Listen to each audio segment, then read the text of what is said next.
Ouais, bonjour, bonsoir les amis, j'espère que vous allez bien, que vous êtes en forme, que vous avez la pêche. Alors ça va être une petite breaking news. Vous voyez, le Bitcoin est en train de casser un gros niveau. Alors pour le moment, il n'a pas vraiment cassé, il y a cette mèche. Je dirais en weekly, voilà, c'est ça. C'est le gros niveau, il est par là. Mais c'est un niveau, ce que l'on appelle un niveau intermédiaire, ok? Et vous voyez que le Bitcoin, depuis le 12 mai, fait une grosse consolidation. C'est-à-dire qu'il n'a pas fait grand-chose depuis le 12 mai. Et là, pour la première fois, il y a cette tentative. Donc, ça peut être un faux piège, attention. Mais voilà, on a pas mal de cryptos qui baissent assez fortement. Vous voyez, le Ripple, le Dogecoin. Et vous voyez, là, on casse sur le Dogecoin. Quoi d'autre, Cardano, idem. Donc vous voyez, il y a quand même pas mal. Regardez, alors ETH, là ça casse vraiment, d'accord? Donc le Bitcoin, il est sur le point, mais il y a déjà des cryptos qui ont cassé. Alors qu'est-ce qui aggrave la situation finalement des crypto-monnaies?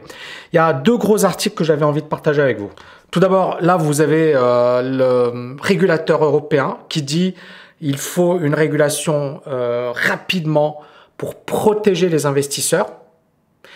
Et il explique que l'inflation peut inciter les investisseurs à investir en crypto. Et c'est ce que je vous dis. Je vous dis, comme il y aura de l'inflation, il n'y aura pas de protection. Et donc, les gens vont commencer à investir encore plus sur les cryptos, sur les actions. Le cas de la Turquie. Et là, vous avez les Européens, notamment le régulateur européen, qui dit, attention, il faut réguler rapidement. Et donc, un système disparate de règles nationales est à l'origine d'un déséquilibre. Donc, très, très important. Donc, la flambée de l'inflation pourrait pousser les investisseurs de détail vers les cryptoactifs risqués. Elle a appelé à un cadre juridique formel. Verena Ross, c'est la présidente de l'autorité européenne des marchés financiers. Et donc, elle attend avec une grande impatience que le projet de réglementation de l'Union européenne dans ce domaine soit finalisé en tant que loi. Et donc, avec l'inflation, voilà, on pourrait avoir beaucoup d'investisseurs particuliers qui vont investir sur les cryptoactifs encore plus. Alors, il faut noter quand même que Binance, la plus grande bourse de crypto au monde en termes de volume de transactions, a obtenu l'approbation réglementaire du gouvernement français début de mois. Et donc, effectivement, et aujourd'hui, elle a envie également de s'installer en Allemagne.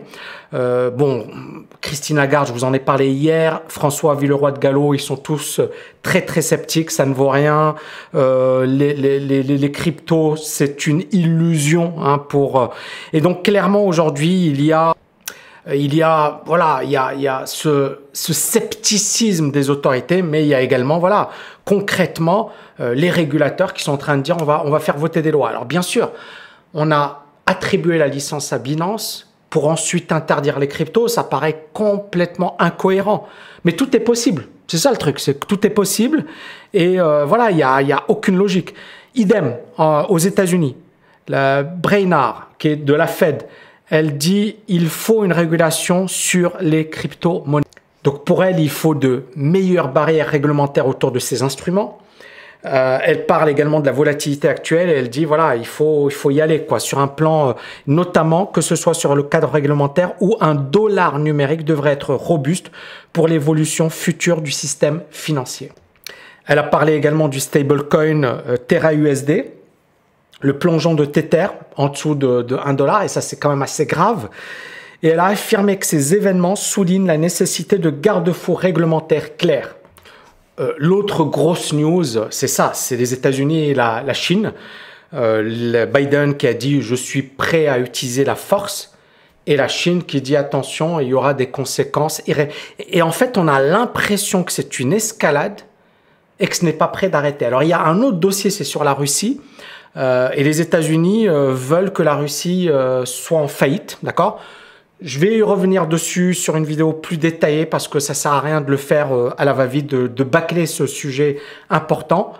Merci infiniment les amis, n'oubliez pas de liker, de partager, je vous dis à bientôt. Ciao, ciao, ciao!